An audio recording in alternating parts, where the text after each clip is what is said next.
Hello tout le monde, j'espère que vous allez bien. Aujourd'hui je vous retrouve dans une nouvelle vidéo pour vous présenter mes pinceaux Spectrum. Je vous les avais montrés dans mon haul puisque je les avais reçus en direct. Donc si vous n'avez pas vu la vidéo, je vous la mets dans le petit juste ici. Alors je vais vous détailler tous les pinceaux qu'il y a dans ce kit et vous donner mon avis sur chaque pinceau, comme ça vous pourrez savoir ce qu'il en est. Sachant que je vais vous intégrer des images pour vous montrer vraiment en vidéo comment je les utilise. Donc voilà, j'espère que la vidéo vous plaira. Si c'est le cas, n'hésitez pas à me laisser un petit commentaire et à vous abonner à ma chaîne si ce n'est toujours pas fait, ça me ferait super plaisir. Et donc je vous laisse avec la revue de ces pinceaux. Alors ce kit, c'est le kit Bombshell que j'ai pris avec la pochette qui s'appelle Oyster Roll, je crois. Et c'est un kit qui se présente, si je le tiens à l'endroit c'est mieux, qui se présente comme ceci, et donc il y a 12 pinceaux. Là vous avez vraiment la pochette pour accrocher les pinceaux pour pouvoir partir en voyage. Donc la pochette elle est en matière quand même assez solide et elle a des reflets un petit peu holographiques, couleur un peu sirène. C'est vraiment magnifique, je trouve la pochette vraiment très bien faite, avec un petit coquillage aimanté qui vient fermer le tout. Et donc comme je vous montrais précédemment, l'intérieur est bleu et vraiment le plastique à l'intérieur est vraiment très rigide. Enfin très rigide, il est très solide. Et je trouve ça super que ça soit pas en tissu, comme ça évite que le tissu se salisse trop vite. Enfin je sais pas si vous avez remarqué, mais les pinceaux sont quand même assez petits, ils doivent faire peut-être entre 12 et 15 cm, pas plus. Et au niveau du design, ils ont un manche rose poudré, une férule rose gold, des poils qui font une sorte de dégradé du rose clair au rose fuchsia. Alors maintenant on va passer à l'utilisation de chaque pinceau en particulier. Donc je vais vous les décrire dans l'ordre dans lequel je les utiliserai pour faire mon maquillage. Je sais pas si vous arrivez à me suivre. Alors du coup je vais commencer par le pinceau à fond de teint. Donc le pinceau à fond de teint de ce kit, il est tout petit au niveau de la largeur des poils, on va dire. Il est quand même assez dense et il est de forme angulaire. Franchement, ce pinceau, je l'aime beaucoup. Il étale super bien la matière. Je trouve qu'il est très pratique pour aller dans les recoins du visage, notamment les arêtes du nez, le dessous des yeux, voilà. Tous ces recoins qu'on n'arrive pas forcément à atteindre avec un gros pinceau. Donc voilà pour le pinceau fond de teint qui est le numéro A02.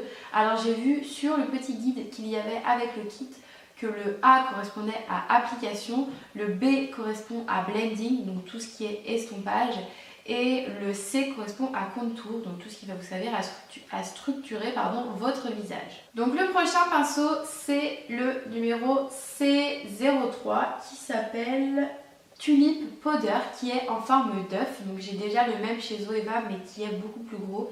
Et là, celui-ci je le trouve parfait pour appliquer la poudre, pour fixer le contour des yeux. Et je pense qu'il pourrait être parfait aussi pour l'utilisation d'un bronzer. Donc voilà, il est ni trop gros ni trop petit, il diffuse très bien la matière, il est d'une douceur extrême encore une fois. Ensuite on passe au pinceau poudre classique, c'est le numéro A00 qui s'appelle Luxe Powder. Et ce pinceau il est quand même assez petit par rapport à la paume de ma main, enfin il est proportionnel à la... Je sais pas. Il est proportionné à la taille du manche. Je trouve que le Real Techniques est quand même mieux. Même ceux de Elsa Makeup sont mieux parce qu'ils sont plus gros. Mais après, pour emmener en voyage, je trouve qu'il est pratique. Alors ensuite, on a le pinceau contouring. Donc c'est le C02 qui s'appelle Flat Top Contour. C'est un pinceau plat comme ceci qui est quand même assez large. Et c'est pour ça que je l'aime pas trop. Je le trouve trop large et je le trouve trop rigide en fait. Du coup je trouve que le travail n'est quand même pas assez précis pour un contouring. Donc voilà, pour moi ce pinceau c'est un peu une déception. Je préfère me tourner vers les pinceaux Zoeva que je trouve beaucoup mieux, beaucoup plus fin, beaucoup plus souple, beaucoup plus facile à travailler avec. Ensuite on a un pinceau blush qui est un pinceau biseauté comme celui-ci qui porte le numéro A05 et qui s'appelle Precision Blush. C'est un pinceau qui a de très longs poils par rapport à ce que j'ai l'habitude d'avoir. Et du coup, je trouve que c'est moins pratique. Après, je trouve qu'il applique vraiment très bien la matière, il n'y a pas de problème. Effectivement, il est assez précis. Et moi, quand je mets du blush, en fait, j'aime mieux avoir des pinceaux un peu moins précis. Donc c'est pour ça que je l'aime un peu moins que mes autres pinceaux, mais après il est quand même très bien. Alors ensuite on a un pinceau assez spécial que moi j'utiliserais plutôt pour de l'highlighter. C'est celui-ci, c'est le numéro B05 et ils disent que c'est Luxe Blender. Donc eux, ils appellent ça un estompeur. Je vois pas ce que ça peut estomper en fait. Par contre, je trouve qu'en guise d'highlighter, enfin de pinceau highlighter, il est vraiment parfait. Donc moi je l'utilise plutôt pour ça. Parce que pour estomper le contouring, je trouve que c'est un peu trop petit. Peut-être là, sous les yeux. Ouais, peut-être sous les yeux, remarquez. Donc voilà pour les pinceaux teints. Du coup, on va passer à ceux pour les yeux. Et on va commencer par celui que j'appelle le pinceau creux de paupière, qui est celui-ci et qui porte le numéro B06 et qui s'appelle Tall Tapered Blender. Enfin bref, c'est un pinceau estompeur quoi. Moi, je m'en sers pour le creux de paupière. Donc la petite déception, c'est qu'il est arrivé un petit peu courbé et que j'ai pas réussi à le remettre droit avec les lavages, donc c'est le seul problème. Je l'aime à moitié parce que je trouve que niveau densité, il est top. Il est fluffy comme il faut, il est génial, mais je trouve les poils trop longs. Du coup, j'ai l'impression que l'estompage n'est pas aussi bien avec les pinceaux que j'utilise d'habitude. Après, c'est parce que j'ai l'habitude de travailler avec les autres pinceaux. Peut-être que pour celles qui n'ont pas du tout de pinceau et pour les débutantes, ça fera très bien l'affaire. Mais moi, il me convient moyen. Ensuite, on a le pinceau pour appliquer l'ombre à paupières qui est le numéro A07 et qui s'appelle Color Application. Pareil, je l'aime à moitié. Je trouvais qu'il était pas mal niveau taille, etc.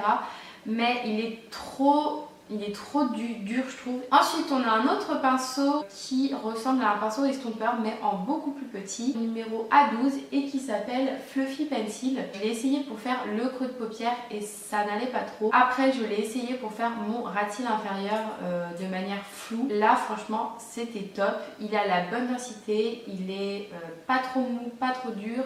Il floute super bien le ras de cils. Franchement j'aime beaucoup ce pinceau. Pour le ras de cils inférieur, pour le creux de paupière, pas du tout. Bon, en même temps, c'est peut-être pas la fonction première de ce pinceau d'utiliser dans le creux de paupière, c'est peut-être pour ça que ça n'allait pas. Après ça, on a le numéro A13 qui s'appelle Short Smudge. Et donc là, c'est un smudger, c'est vraiment pour faire un travail très précis. Donc moi, j'utilise toujours les smudgers en ras de cils inférieur. Je le trouve très très bien, je trouve qu'il fait vraiment bien son job. J'ai rien à redire sur ce pinceau. Il est plus long que les smudgers que j'utilise d'habitude, mais ça me dérange pas, limite ça floute un petit peu, en même temps le ras de cils ça estompe un petit peu. Dernier pinceau pour les yeux, c'est un pinceau pour les sourcils, donc c'est un pinceau biseauté comme ceci. Là il a vraiment la taille de mon sourcil, du coup je l'aime beaucoup. Après moi je fais souvent mes sourcils avec un crayon, donc je peux pas vous en dire plus. Je l'ai pas essayé pour faire un threadliner, mais je pense qu'il est un petit peu trop épais. Et enfin dernier pinceau de ce kit, c'est le numéro A15 qui s'appelle Lip Liner, et donc c'est un pinceau pour les lèvres tout simplement. Donc voilà, j'ai rien à redire sur ce pinceau, il a vraiment la même forme qu'un pinceau pour les lèvres classique. Personnellement j'utilise pas j'utilise pas souvent de pinceau pour appliquer un rouge à lèvres, mais dans certaines situations ça peut être pas mal si vous l'appliquez sur d'autres personnes. Donc voilà pour la présentation générale de ce kit de pinceaux. Concernant mon avis sur ce kit, premier point, je trouve qu'il est super dans le sens où c'est un kit super complet. Il n'y a pas un pinceau qui ne sert pas et avec ce kit on peut faire tout notre maquillage. Pour la taille, je trouve qu'ils sont bien pour voyager. J'aime beaucoup.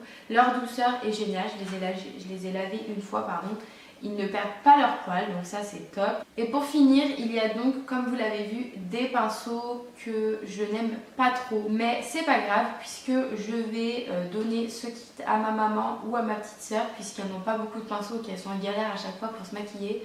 Donc voilà, je pense leur donner. Donc tout ça pour dire que niveau qualité, ils sont bien, mais que je préfère quand même la forme et l'utilisation des pinceaux que j'ai déjà. Donc les Zoeva notamment et les Elsa Makeup. Les Zoeva que je trouve vraiment géniaux. Pour estomper, pour travailler les fards, c'est les meilleurs, c'est les meilleurs que j'ai testés jusqu'à maintenant. Après pour les débutantes, comme je vous le disais, je vous conseille plutôt d'acheter un kit Elsa Makeup qui est super en rapport qualité-prix. Et après si vous avez le budget, de vous lancer dans les pinceaux Zoeva qui sont pour moi les meilleurs. Donc c'est tout pour cette vidéo, j'espère vraiment avoir pu vous aider ou peut-être vous faire découvrir cette marque de pinceaux. En tout cas le design est vraiment trop mignon, donc je comprendrai si vous craquez un petit peu. D'ailleurs si vous craquez, n'hésitez pas à me le dire dans les les commentaires comme d'habitude, j'aime bien savoir tout ça. Du coup je vous retrouve dimanche pour une prochaine vidéo. D'ici là je vous fais plein de gros bisous, bye bye.